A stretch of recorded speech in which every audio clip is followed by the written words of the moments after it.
Samo akwabe Amanyosem dwumadi na gusto offshore original TV no fire dui tentam ha na mpanyofo sinkunya na ya kire adwan fa nsema hodo a egu apono so kasen komatwetwe so betimi aba mu bi WhatsApp number na that screen so wontia fa na send message fa bra ba bia wo bia no na wududin ni ba bia send message ni free the account ba betima send ni message as many as you want na mo bia ba send na wududin aka ho na kenkan e de ama mpanyofo na yenu mu edi dwuma yenua Mahmud Kabore oye NDC National Communication Team member ene ofidua musanso ana yenua Charles McCarthy anso samufo panyin ede ma da bokrata the hawk abedwafo mama kwaba ye bru acha pomi ede don ba bo hwe so ka mo o de kumase na wo free buy kumase te sen na bedu akra so sen na wo si hu sen na mazite no kure o kumase ya na feel say mo na mo be o mo mpania so edi ya na ne mo ye mo kakra samum so ebedru ase etire we obi nchiretire hunam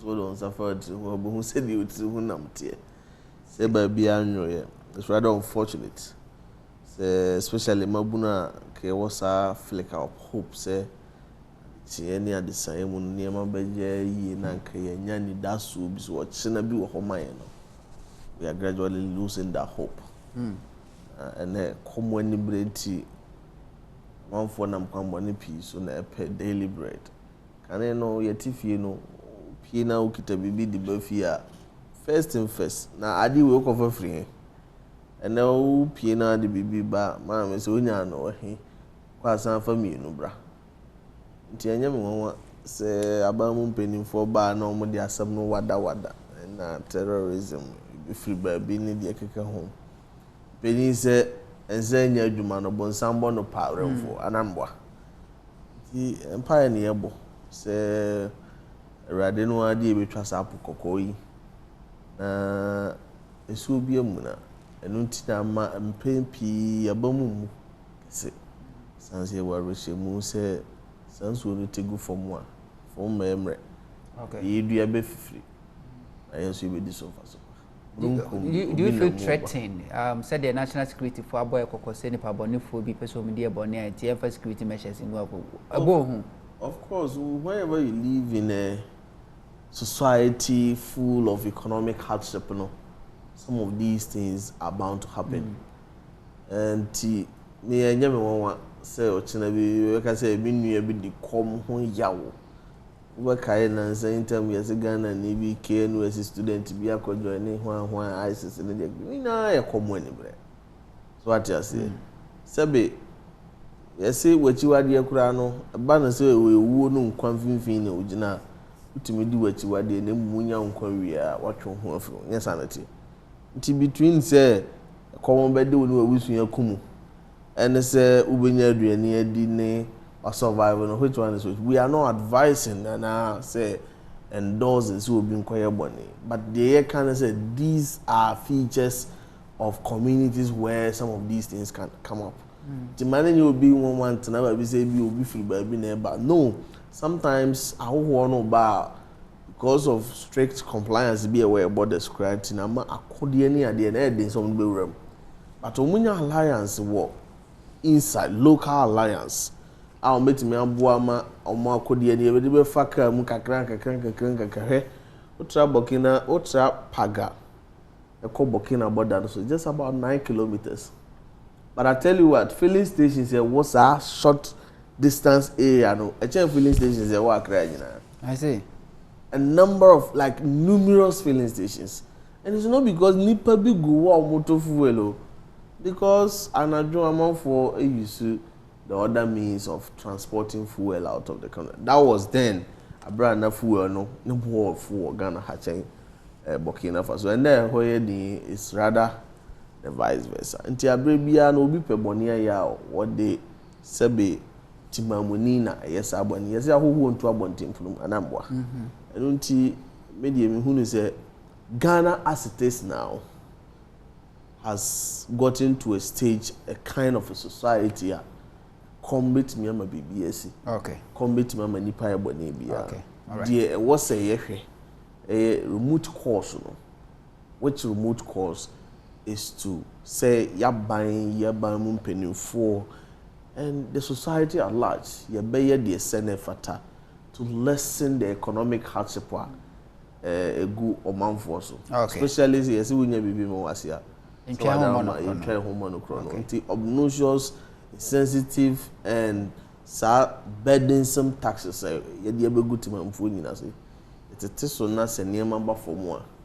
You dread DNA and you're called by no ever could okay. A brabum because all right. Now 1 year will be to me more power for me and quite into your mind. Chase, akwaba bi mam ufi say e de na be ma Ghana aye target e de ama terrorists because ye tie ye ni obi ani atim ye di efi asem emfie na bia na ekoto ya ba ti de na be ma ye ho aye akono ho be bata say obi kura ba beto ahya yeso Sam Aminda was it na mencha wa hwefo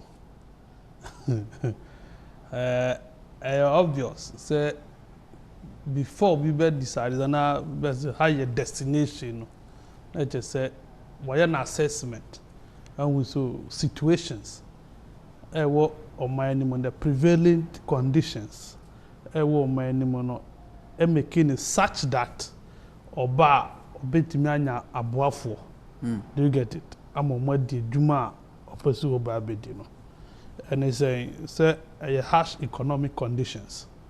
Do you get it? We can't take it away because President Jetum, so many mayade, Finance Minister Jetum, so many mayade. So many mayade no be a Jetum, so many mayade. Now a mabuni soon ye nedumanye unemployment numbers and a cost. Then of course, the devil knows what in the secret me bomb modi ragana ha. Now obo a mabuna comedy on pa. They will be willing to work. They will be willing to do it. Because your bedroom level be you need to survive. It's survival of the fittest. Do you get it? Your certificate does not matter because uko school be umpa u nye jumanye. What I say? Unu me jumane ye uko suya fitte jwana yo za uko be shop and pa better ma there so be anfa kama ma onye. So what I say? So that is it. So abeye fertile grounds for terrorists to want to come. You miss your home question now, you dodgy, the people are avoiding. So, how did we get here? But be a bedroom. You feel here, a bedroom, I'm saying. 1992. What democracy in the Diabedua? Democrats, the Diabedua, is going to be attractive for terrorists. Is that what you are saying? No. And yet, democracy, yes, just the parties of democracy, how many years? Over 20-something years, 1992. And it has never been attractive. To this is Sabrewi. Democracy is tell my chassis and a chassis and attractive. And say to you, dear Namia Bedu has say. It is hardship. I want you to come. A hardship, frustration, hunger. The antidote to see something, say something, we you do it. The antidote to we a juma. Now, kwambe so am go free. Come di mi ambenya time afre. But government so creative jobs. Napco. Ye din komo. Come di mi napco angu. Come di wa ube free. Unam wo why you frustrated with fuel tank mo use car. Fuel tank are so red. You are looking for the next available filling station to go. And some area or Safuma for can say if you can't pay for fuel, don't use four-wheel drive. Very good. Uber park a car, no why you call. That's what they are telling me. Will you park and call? You see, I'm ashamed. Me tell me share only gentleman now what I mean, I'm a critic, also an academician. In academics, you critic, you pontificate. Do you get it? This is a ministry of what? National security campaign. Yeah. It's a ministry of national security citizen campaign. What has that got to do with Ministry of Information? Was it a spokesperson for government in terms of security? This is the ministry. This ministry, or your spokesperson under the Ministry of Information, and you and I know security. Because in the portfolio, I was a government spokesperson on governance and security. That's the portfolio. Okuta. So it means that government spokesperson on governance and security. Okay. Governance and security. Is that the case? You see, you and I know, say, people who speak for, mostly, no, they only come and present the outlook, a favorable outlook. Until you realize that questions are ubisa when you are eliciting genuine concerns. Where the men can say, where the dabi, okay, make and tell. You see, honesty is the fell tool of fighting terrorism. Yeah. We are not honest with ourselves. We're pretending to be fighting.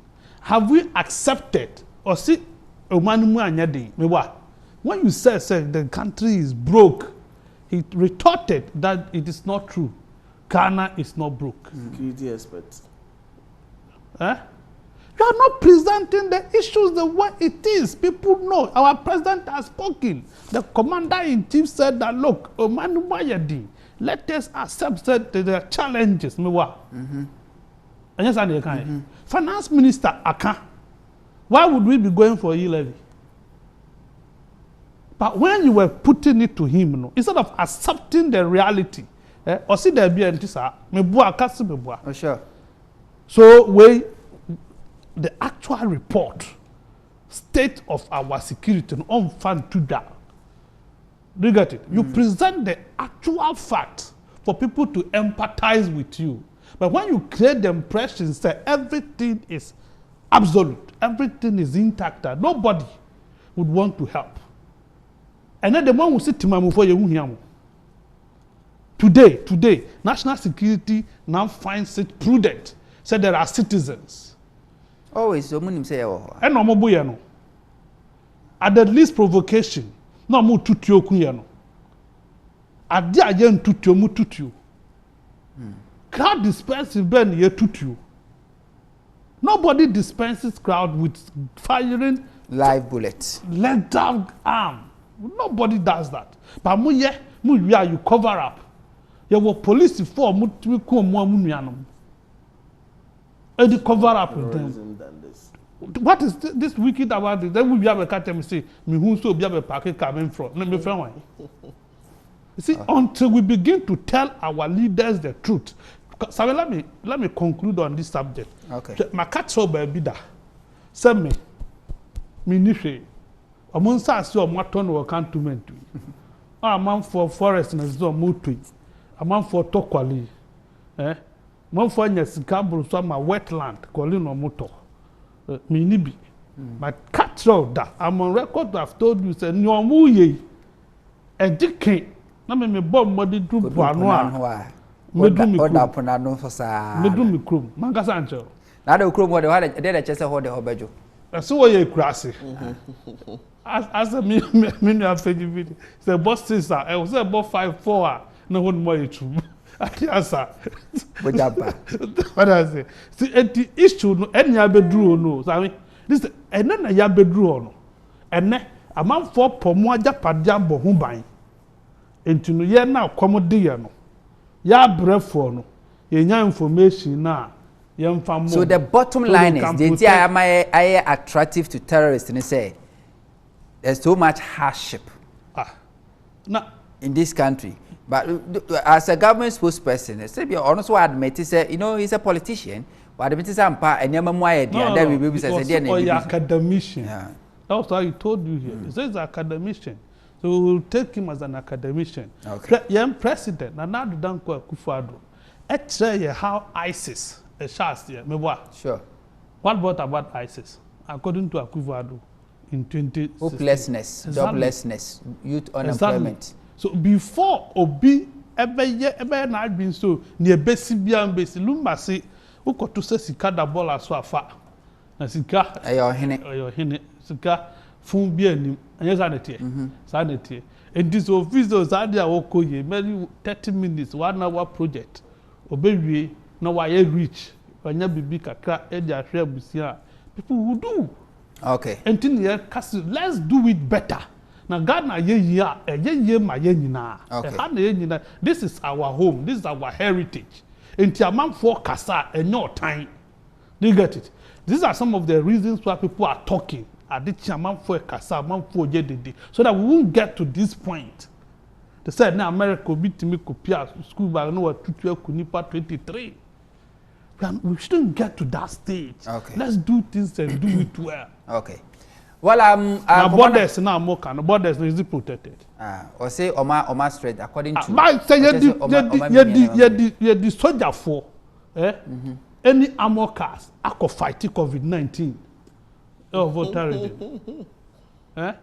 We sent soldiers, to go and fight COVID-19 with AK-47. Now terrorism was send them in your call. You the phone call and fight terrorists. A critical question, pa. We see good evening, boss. Please, when they are talking, let them know that we are smarter than what they think. Because we are smarter than them. We need to work in Ghana. Question, the message by Brana, a new opinion, and now let's move on to another issue. Charles, my mention say free honum. Special prosecutor who so share ejumase. Me know ka say yera ye agyenima J. Former boss Adema PPA. And the Nakwa Kujina court are charging on corruption, no credible cause. So, Sanso and Ira Kantanka, a year are buying former nominee, a new Jabin, municipality, and I say municipal assembly, or no so ya charging. Kabise say, Ira, special prosecutor, with you, or Berguma. Is it some 5 minutes? A dozen crowd. Okay. Because we tell. The issue is say, I was expecting say by this time or no. ABAG, you didn't go to Nsawam. Oh, not offense, I won't back court. Okay. Do you get it? Because ABAG, ya embargo ni sika. Ya frozen account. Ya frozen account. What team could twist the canning in our film. You saw ABAG, and would Jan or so on fan who are or bedroom court. Do you get it?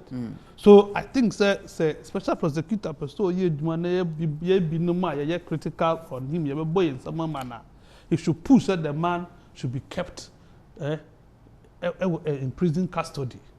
Because no because be a ya frozen account now would me fair training in na kwes okra ankade de court to sa obe wura court tapie. Okay. What I say? All right.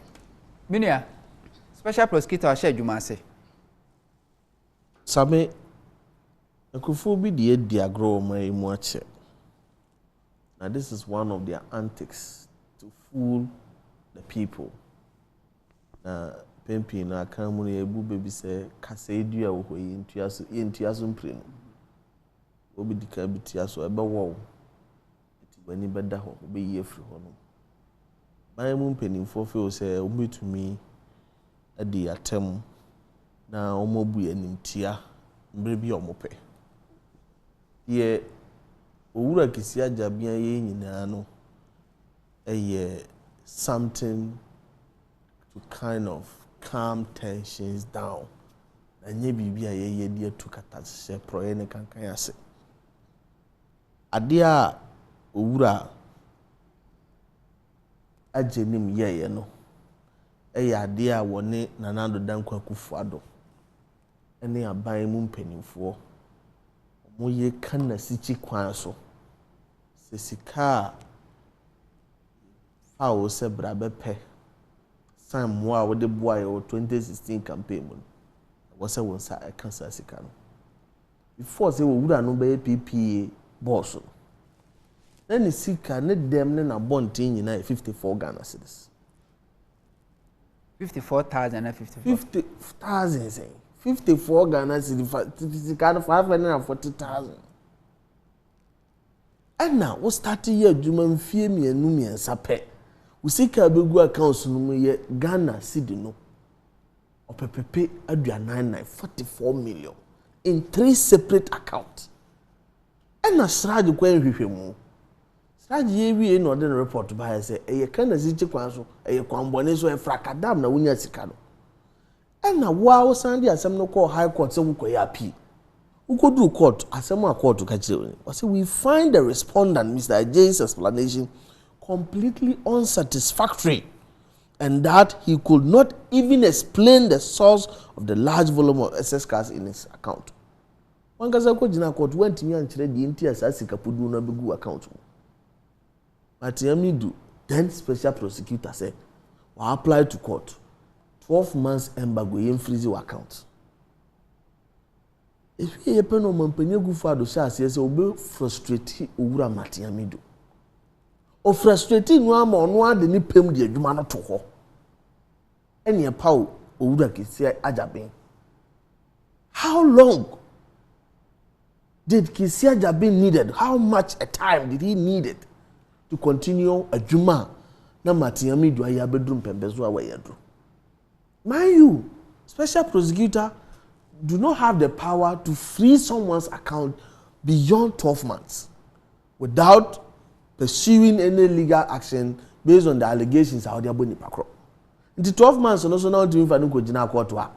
It is say ansemo aka fa no hu nyina no. We nyina so a pursue to the law court. Until see timeline no expire.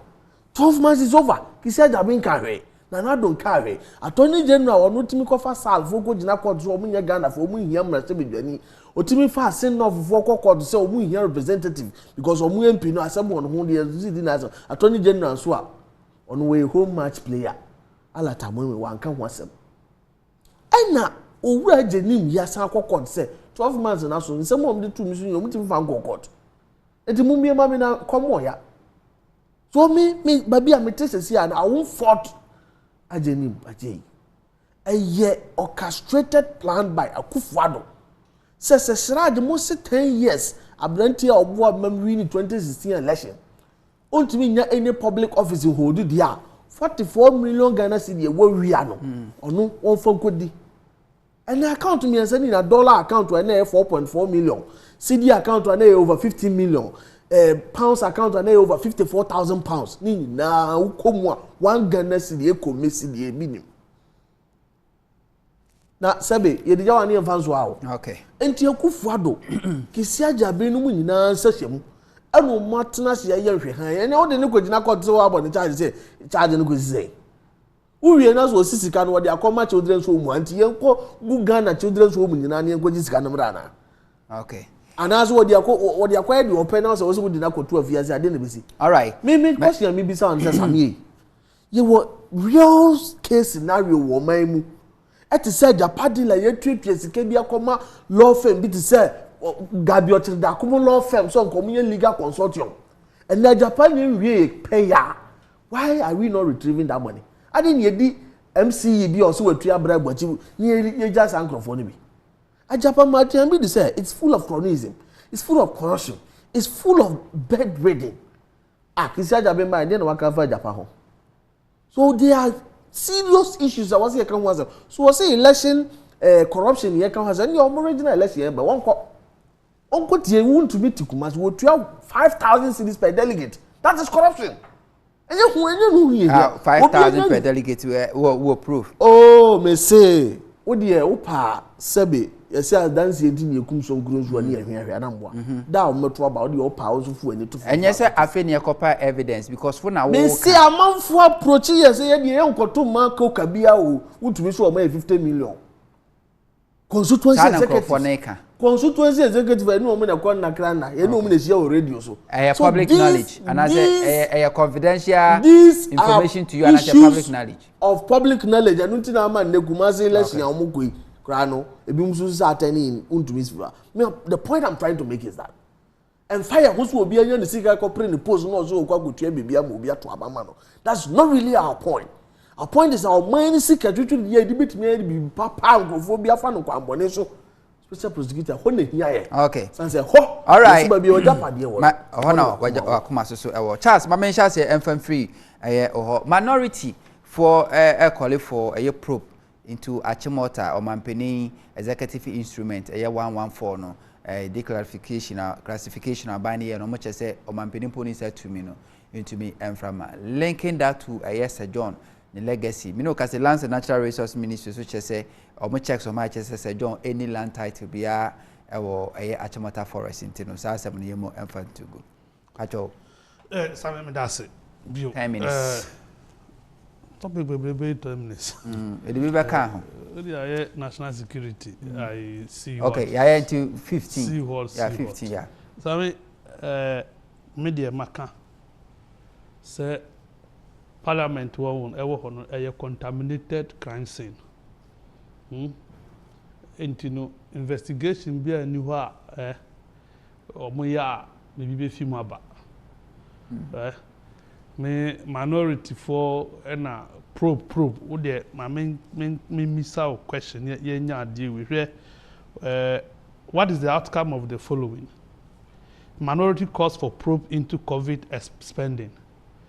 COVID-19 expenditure. Government rejected it.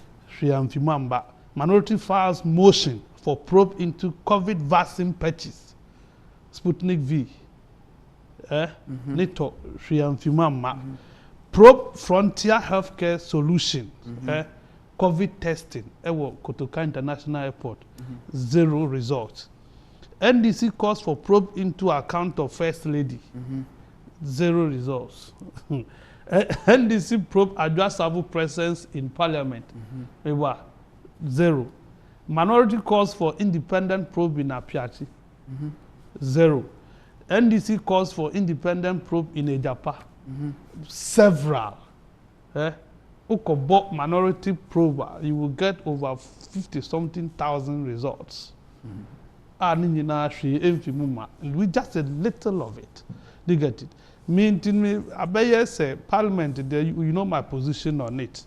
Say me should that need GD.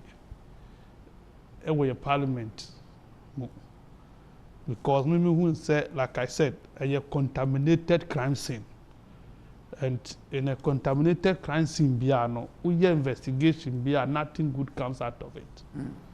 So I say. And you know, minority call we know there for the public eye service, for the face value there, so ma be kabi. And then no ma be yano. Because issues na wo ho no. Same, offer your constitution we now offer article 20, clause 5 now can or see any property compulsorily taken possession of or acquired in the public interest or for a public purpose shall be used only in the public interest or for the public purpose for which it was acquired. Ejapade bia eye o ma ne dia no.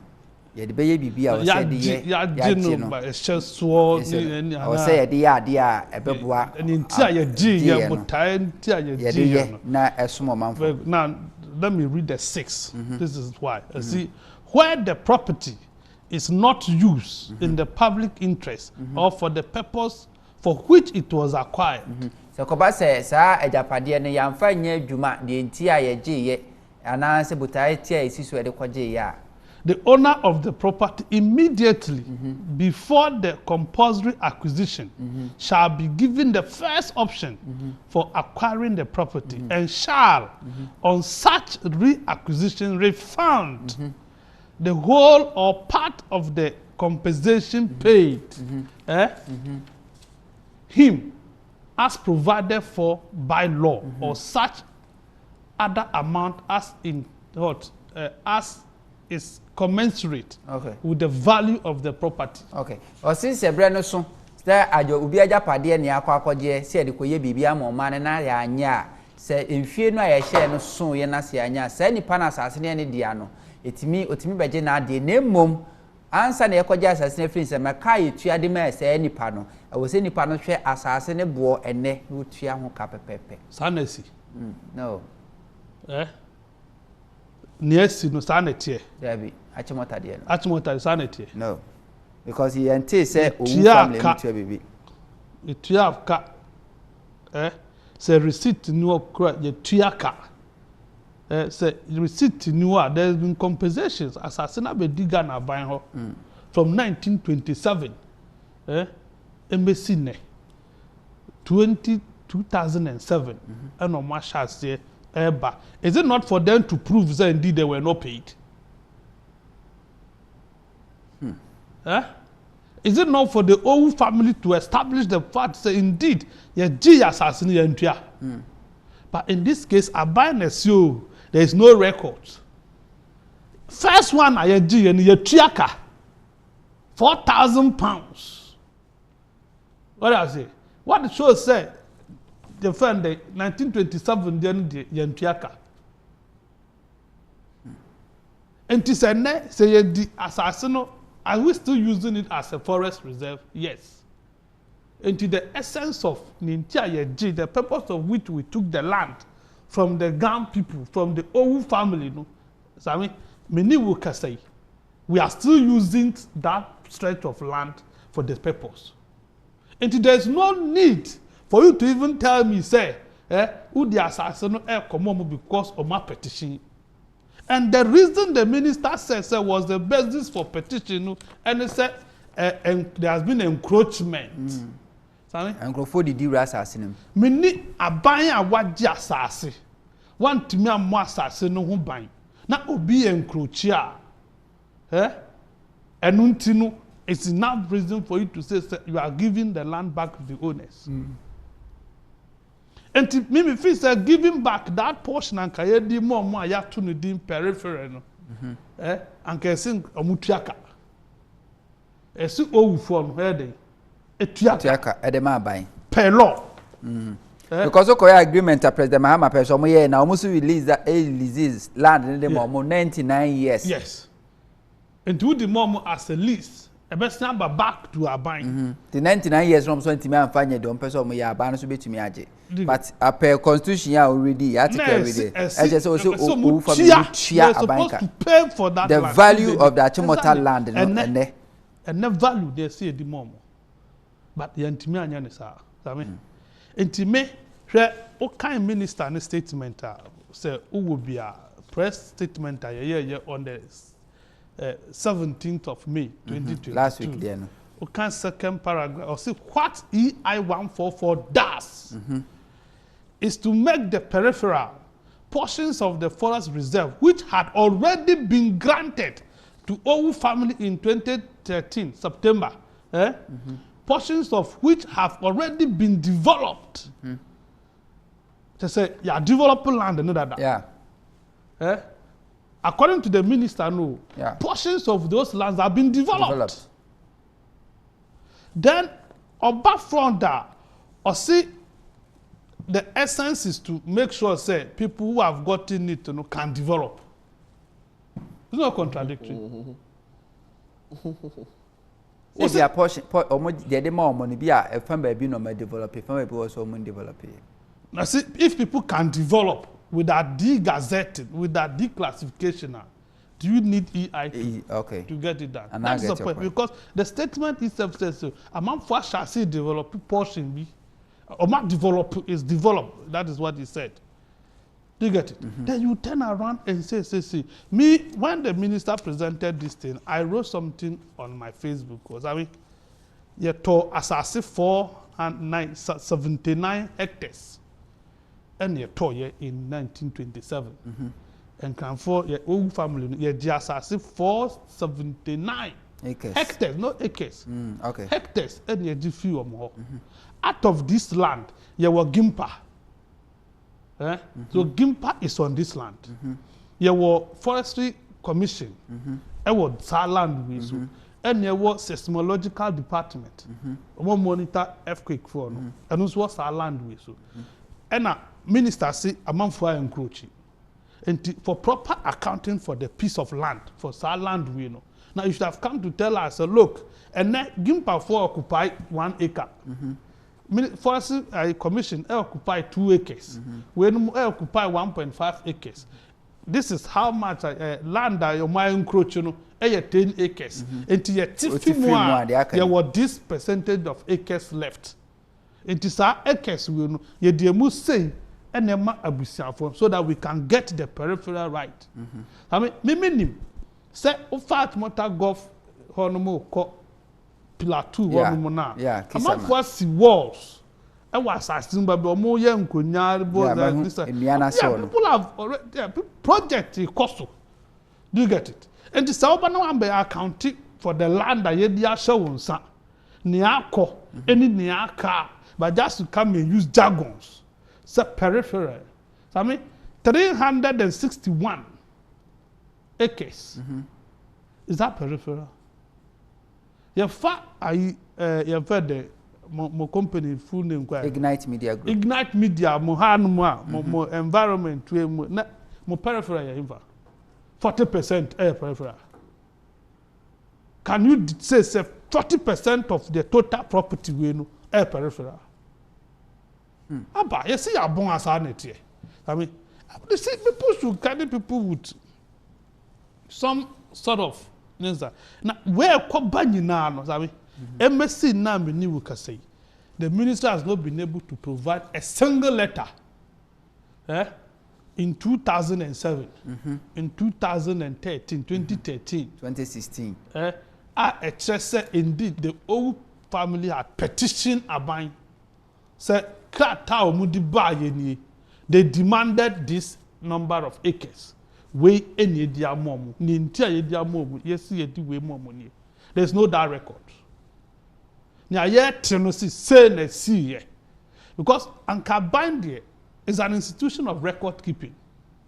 So I say, into what bay, my chronological event, a shall say 1921, 1927, it have been bold enough to provide letters.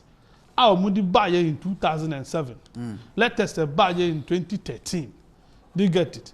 And the letter Abba in recent time, you see John Ajekunku for a pencil or release 90. Do you get it? Sure. 90 acres. Yeah. And according to Enusa Fuseni of NDC, 193. No. First time. First time was 90. Per minister and statement of the people I'm more requesting 193. Look at according to Enusa Fuseni, they requested 193 and Omuma 118. Do you get it? So there is some clarity there. Say there is 193 requested, almost 118, but 118 so it must be ecological integrity. Hey, bro, so you see, so what has prompted, what has necessitated, say a bit jumping from 118 all the way to 361. To 361. I want to know, we want to know. Enti yentimi enye bibia amaye hu aso mine. I mean, can't we add value to what we have in this country? Yeah, tourist site ye woni na ukwa basa yentimi nye ni. Tourist site ye we basa. Enti ukoba bia you must try and come back and return. Do one wa ukwa untimi na. Do you get it? Go from Cape Coast to Kakum, a distance. As a distance, quite distance. Uko amejopeko funa osania amejopeta. You see, just say we are not developing as a people. We are not committed to development. Yeah, Mr. Onsikasa nienya. Every sa ecotourism, and tourism, and our forestry. How many forest reserves can you want to Ghana? A bone in our home. Now budget allocation cry econo, then you dear. So on my yes, say sika, edi planted trees. Must we be interested in de-gazetting forest reserve? 3 more minutes. We're talking about Maya Sir John was supposed to protect our forest reserve, but a huge sum of acres of land. So, Nanado Danko Kufa do fear nanim. We've come about Sir John. Yeah. Oh, assassinate that one. Yeah. Ye the EI. And I classify honum. Intiane. Yintimi nyahwe wo. The kind say 2008 I attach my Empire FM na ho ne ne kodi ba ire. Yeah, and ne ye dua green gas a ho no ma ye fe a de chira ye water. E ma no nice na forest in there. You want to oh come on. Who does that? You see Sir John Adeno say 2 ways. E wo fan ke be ode. Say wo fa and Sir John and we ko ye makelo usu a nka you a happy man ebi amani nyisa ebi awade nyisa ebi amani nyisa tie wabobra as in local parlance ane kan wabobra wa mo hospital so mo yare mo yenhwe mo mo nko na yenhwe mo mo nan o mo bedam mo mo be ye dia pa eduma mo dia hwe mo ho di be rent ene obe dia CSC ewie na mo the factories good mo forest and mo wetland owie no di tu aka mo from protect mo fam bomb hu ban he's a complete man. May he so rest in peace. Wayade. So uyi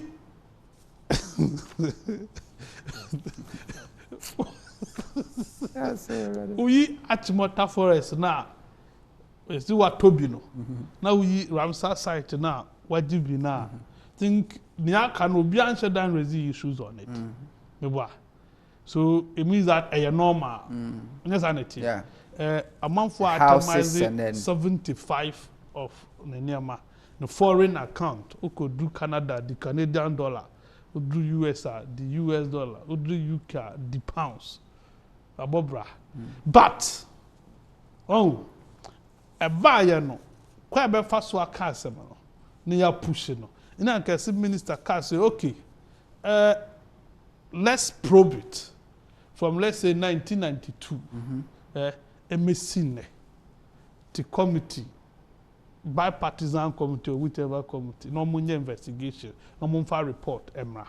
I mean, within 24 hours, na ministry number out, so Mama checks.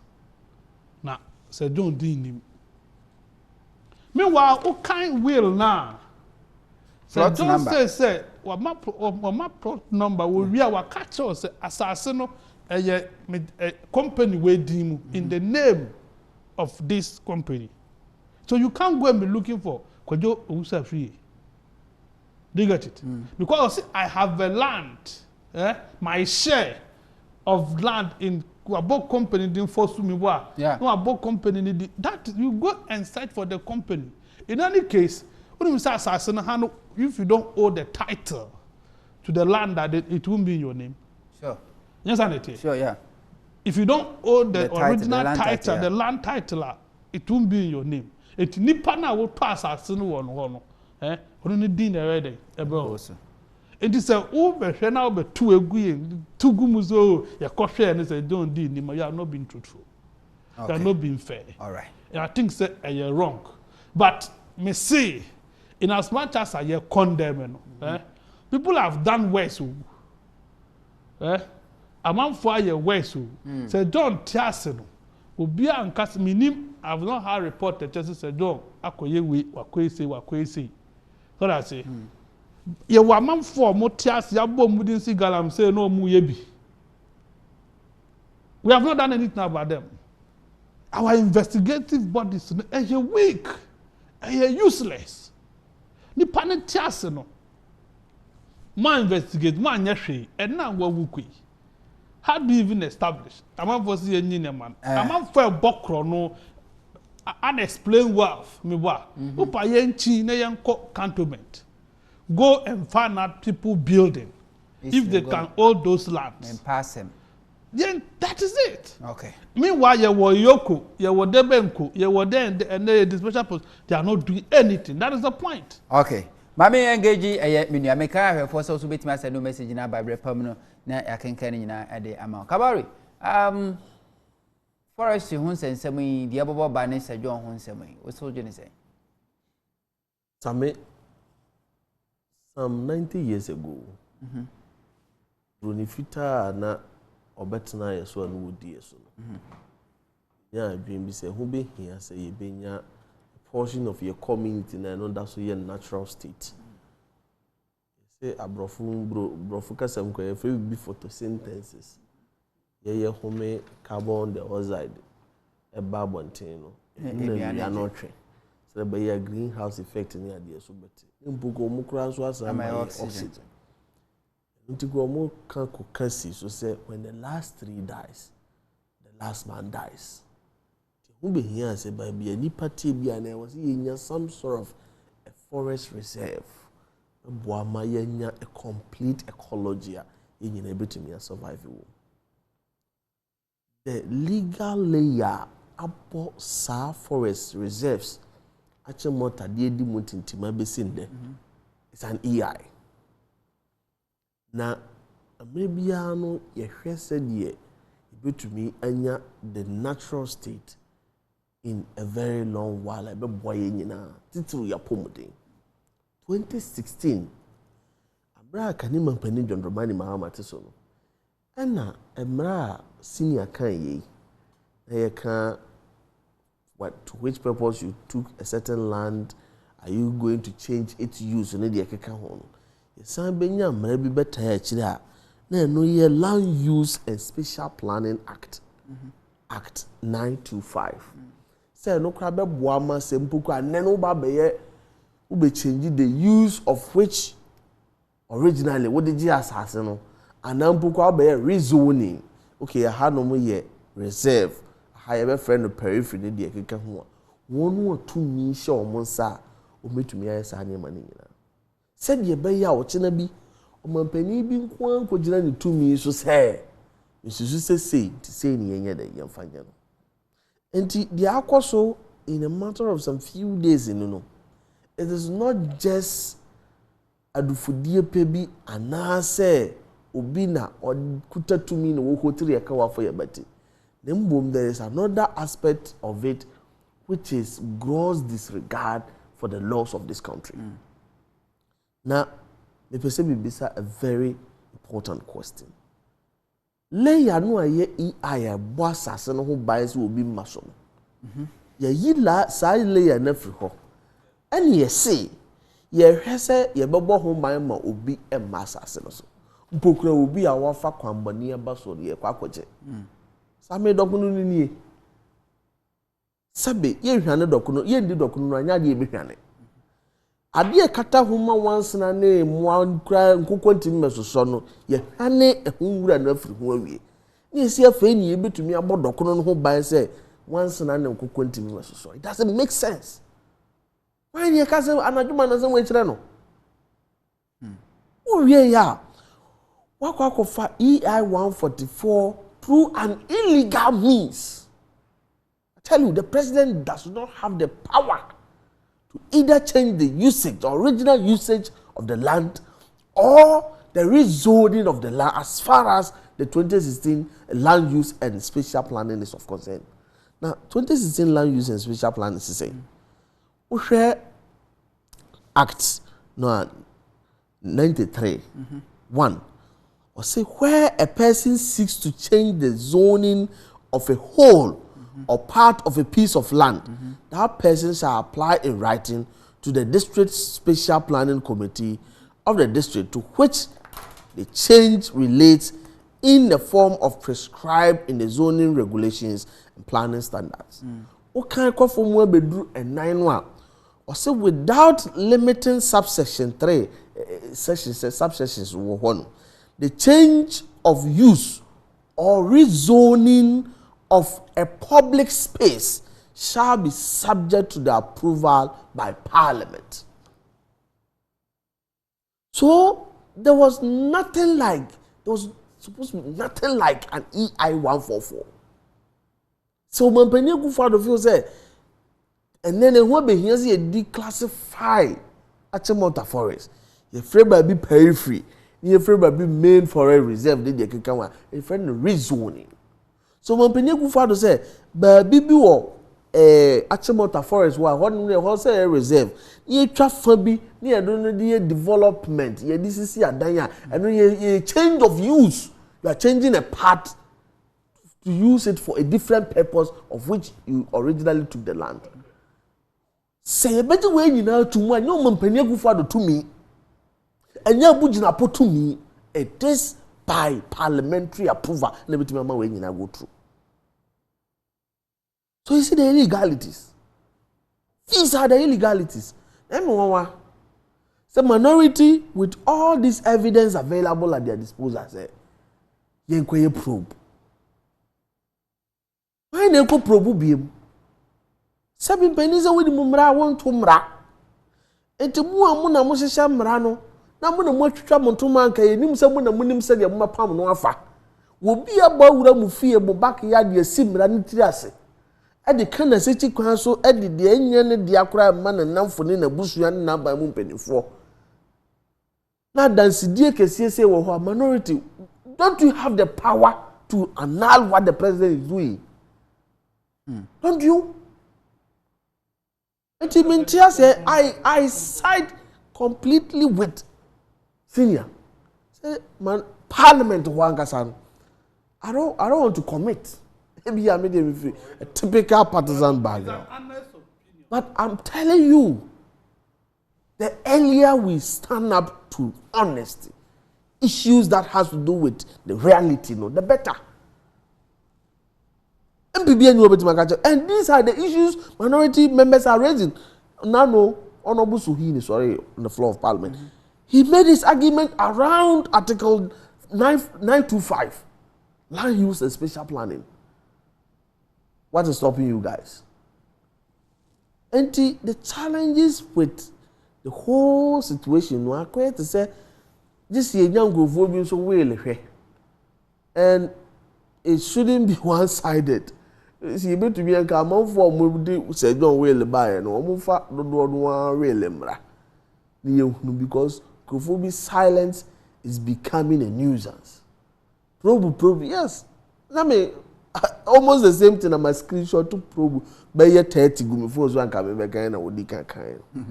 Probe. Yet we are always grateful to the people of Ghana. Say they gave us this type of parliament. Believing and thinking, say we will use it and use it properly in the interest of the ordinary Ghanaian. That is the essence of the 137. If we cannot use it to query government, if we cannot use it to make sure that the right thing is done. And you see, Sammy, a gross disregard for our laws as a country. A adufudipe. Aduani bi na proof na manfo fo say common de na onya aduani a wonsa be kubi ni fa nyina wutumi dedi nkrofo bi na fi so mu otumi na sebe omobo ye mfi taduku na yesu kra wono de wono ye ne mo wondwen ye ho na omodwen wo mo ne omabusu ko ho. Come to Sir John Same EI 144 Abujinapo emane beye mra no was 19th April 2022, right? Yeah. Sir John Willie Moore Walkers were the part of Achimota Forest among the warfare. EI144. Yes. On my Palladian. 19th April. No. 2022. Okay. Yes, April 2022. Okay. Yeah. Yes. So a tiki almost year that was 31st. No, I'm saying March. A best started. And a tiki first in April. Good. Now, adia emra ya no 19th April. I feel they bet me some portions of the periphery of what developer and son will be to me acquire beneath the keka ho. And yet then I said, "Oh, 2020." One year assassin be one way even before the EI 144 was made. Amanyosem.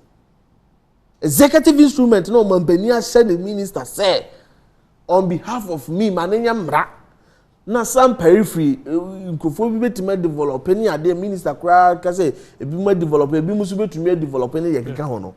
How did Sir John acquire his own at the time we didn't have EI 144 which could have given him the same? And I minister neka so ni asase. I don't know now senior kano.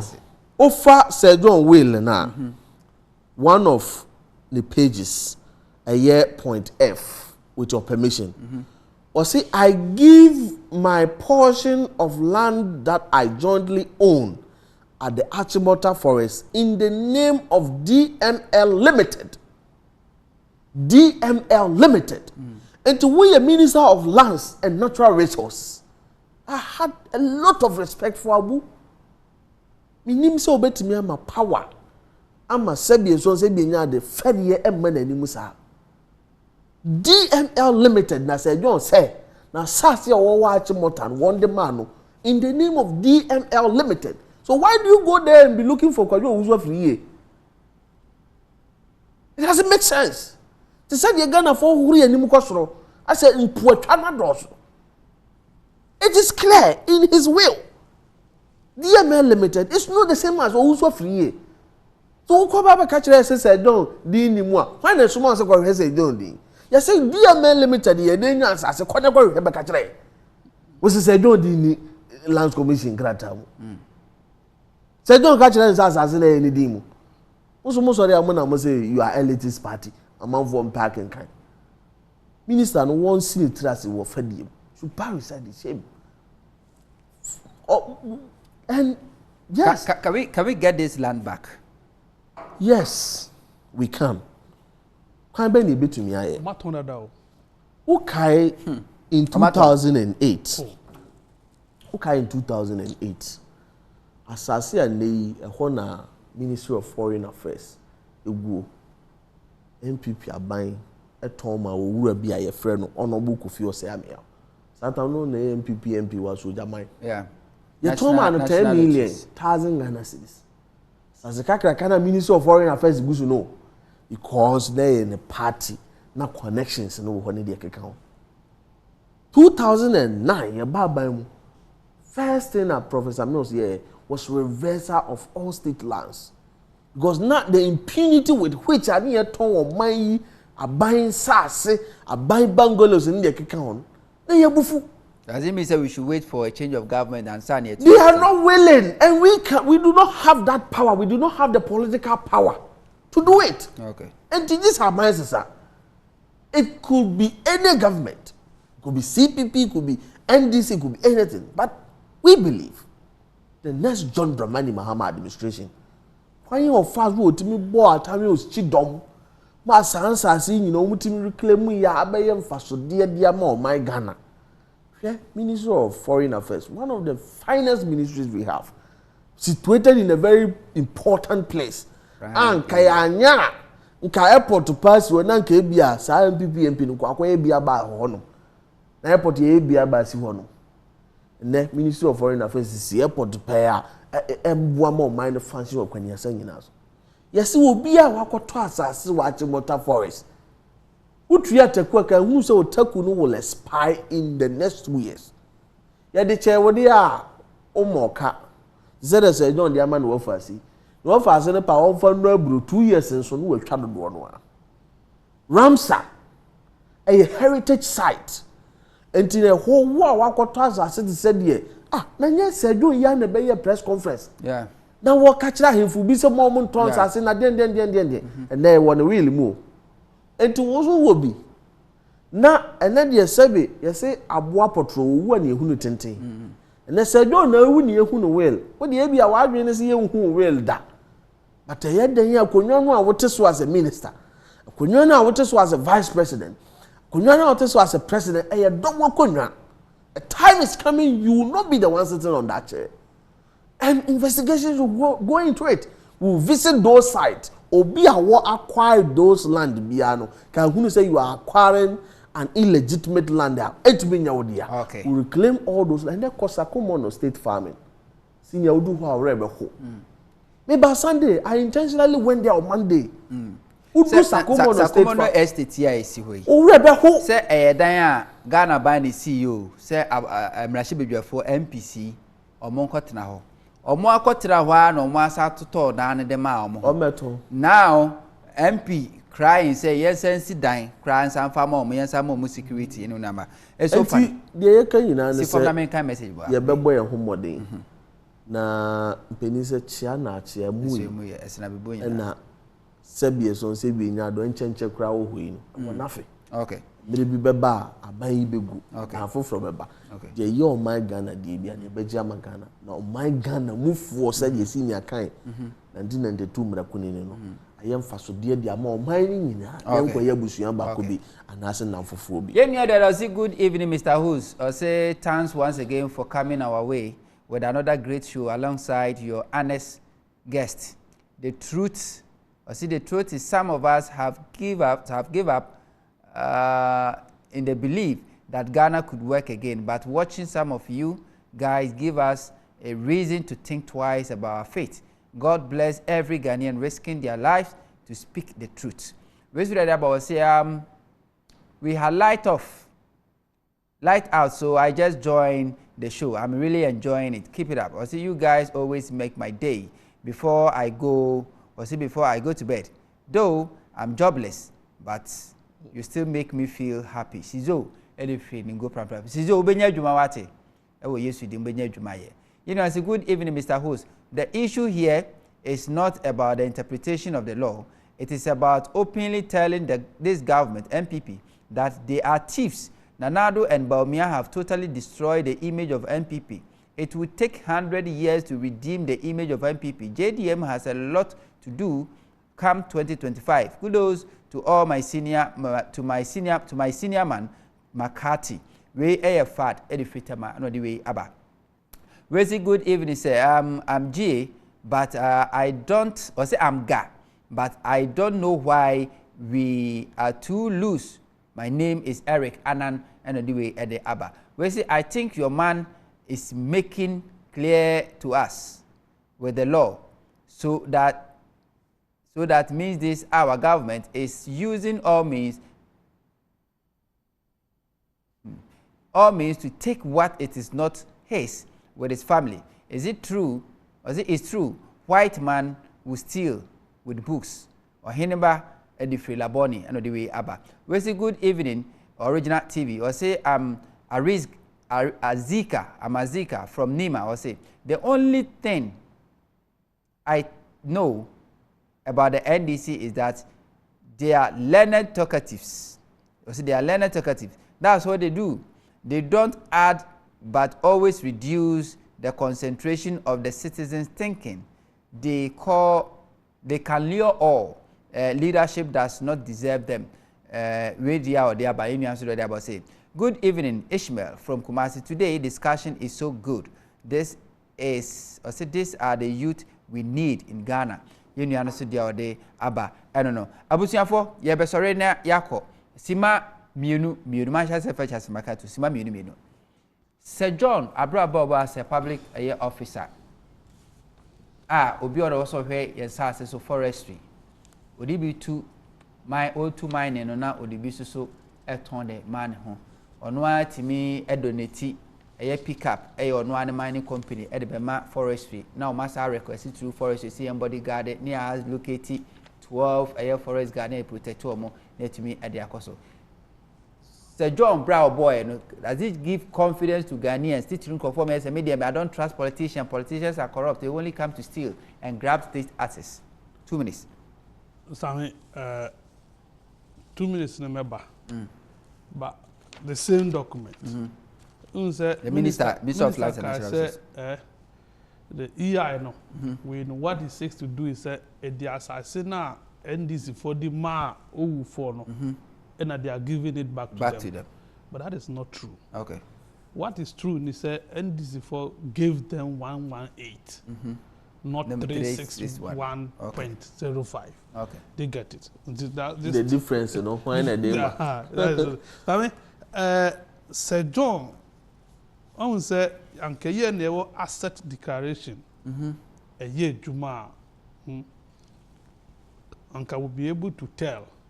So before Sir John, ever take your appointment as Forestry Commission CEO, no, not our dime back, no our dime you know, into a say na become. Do get it? But because ye need asset declaration, into because declaration no so opaque, to the extent say ni pana would the command and kasano on to me, and now would the envelope akomobi. What the envelope not all. Say a asset or my way there. You see, your creative system is such that there is always a window of escape. And the rich will continue to be rich and the poor will continue to be poor. That is the situation you have failed. Because yes, a job Kabore UK. And of UK no about Ghana. About Ghana or GMPC. Kakra. Not na ketia eye saying. Say oko East Legon men pass them. Say John go apartment. 3-bedroom apartment. Legon Hills, East Legon, men pass them or Yarifa. Do you get it? Look at the areas, prime areas one can have as a son of boy a day. Ultimate yet as I say, I told you not ultimate. That is what is making it questionable. Do you get it? A year and care fear back, and I fear me no. Nobody will be questioning. So say do I hospital or rubber plantation or gold company. Our tankers 25. Anna? The one we limit was 10. 10 tankers. 10 tankers. A value $780,000. Charlie, nebisa who say teacher ni, or pension. Market hours. Teacher ni atra de akọ pension no.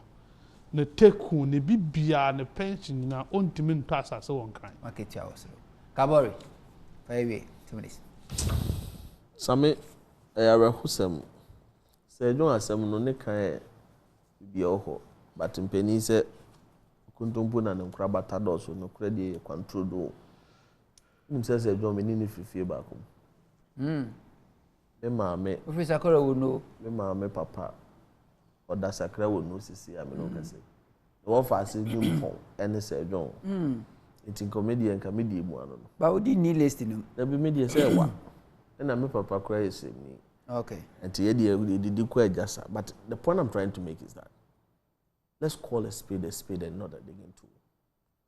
Sebe, say Japadi ni bi kra be calm and sa, and was me here in a very good position to speak the truth.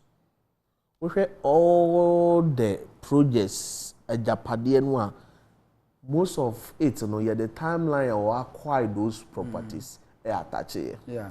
This Legon, you say 2018, it be a 2019, be a 2017. Chassis Sejo appointment was March. Good. The first property was procured 6 months later. You see. Then 9 months later was procured. February 2018, another one. May, another one. And so here, the will no carefully. About 95% of the Japadi was no. Eye niema wotimi acquire through just the first term of Akufo-Addo administration. One be CEO of the Forestry Commission. Ye 9 pe. Obi enya Japade to the extent say nabusuani ba ko peche fan wo mu no. Mfie miensa ne fa. Good. Nabusuani ba ko peche fan wo mu no. O hwesu ye wondi hia da kosisu obewu. There is a young man who supported same party. Abrantie bi a wono na okita tontun sansan wotwi momombe wo mantem wote amraga janse wote ashtown wote nkran ebia domekwa benya. Those young men have been left to their fate, and then community what's sa amrantie no wote si obi eye huhu fa terrorism ho a won fa phone won fa mfre ne light kwa ya dum ne phone no ko low battery. And this is the country. Abusia, I had about Kabore Jumadi na si mpanyufo amoto munkaye nua Mahmud aye Kabore oye NDC National Communication Team member samufo panyima do bokata the hawk Charles McCarthy and amote omo enka no. Na me se ye nyina yesua de me ameti amasua na mahudo bebre because constitution ahodo ekutu ye ne enyamra ekutu ye no ye nyina besua de na going forward no ye be yi bebre so etimi e de me did Samonto from the captain of the Dishbo Fia man from Samonto pastor ka se nkoma MCR Afri control room edamu nyina amwase Yesu Kristo amana ti nkoma wo kina ya wada ele na wo twini nyina de akọ no mo boso nyina ebebro o fidie